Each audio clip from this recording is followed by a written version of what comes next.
Abu Yazid Bastomiyning yonida yurgan bir kishi aytgan ekanki, u kishi bilan 30 yil birga bo'lgan ekan. Aytgan ekanki, men sizni majlisingizda men doim sizni tark etmayman hech ham. Va 30 yildan beri kunduzi ro'za, kechqurunlari ibodat qilaman. Shahovatlarni tark qildim.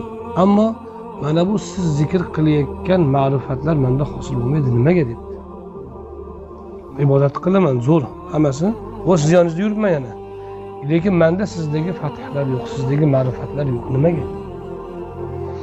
Desa aytgan ekanlarki, bu odam aytibdi, men sizni hamma gapingizga ishonaman, lekin sizdagi narsa menda yo'q.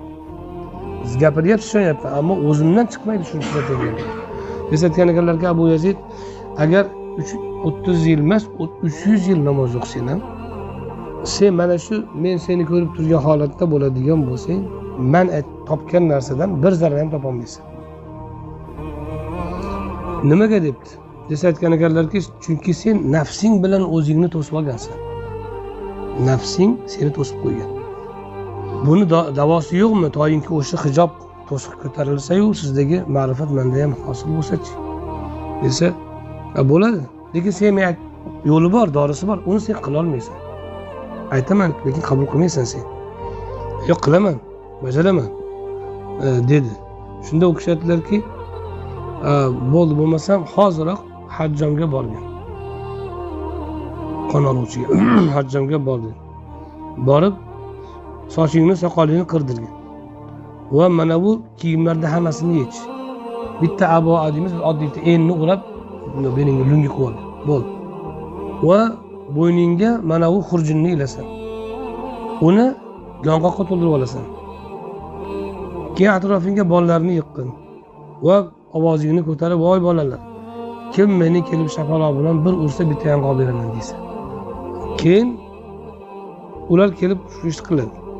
Keyin bozorga kirgin, qaysi bozorga? Odamlar seni hurmat qiladigan, hamma seni taniydigan, ulug'laydigan joylar bor-ku, hamma seni taniydigan bozor. O'shaga kirgin. Mana shu holatda kirib bording keyin, men aytgan holat. Shu holatda kirganingda hamma seni taniganlar ko'rsin, majnun sifat yurganingni dedilar. Shunda haligi odam aytdiki, "Ey Abu Yazid, subhanalloh" deyordi. Deydi, menga o'xshagan odam shuna qila oladi, menga ham aytasizmi shuna gapni? Sal yengilroq narsa ayting dedi endi. Mendek odamga ham aytasizmi shu? Deydi, subhanalloh degan gaping shirk bo'ldi. Chunki qana qilib shirk bo'ladi dedi u. U kishilarga chunki dedilar, sen o'zingni ulug'lading. Menga o'xshagan odamga ya subhanalloh deyapsan, o'zingni ulug'layapsan sen. U kishi aytdiki, Abu Yazid bor gapni aytaman, siz aytgan ishni qila olmayman. Bunga qodir emasman.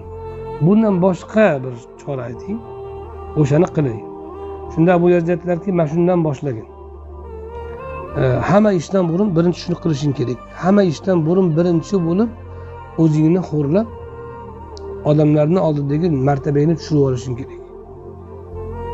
Bundan keyin boshqa narsalar senga nima yaroqli bo'ladi, nima seni isloh qiladi, undan keyin men aytaman. Undan keyin nima qilish kerakligini oldin birinchi o'zingni tushirib olganingdan keyin aytaman.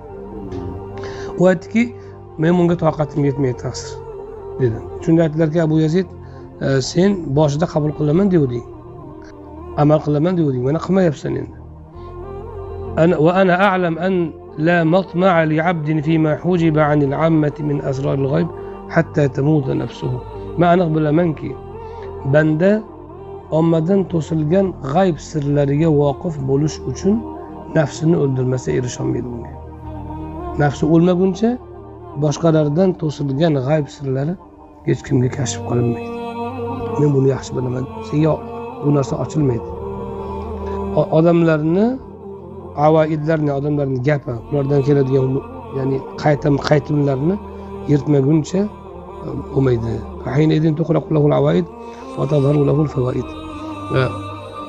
Shunda u kishi senga Alloh taolo foydalarini kashf qiladi. Allohdan keladigan narsalar shunda senga hosil bo'ladi. To'yinki nafsing bor ekan, senda hosil bo'lmaydi.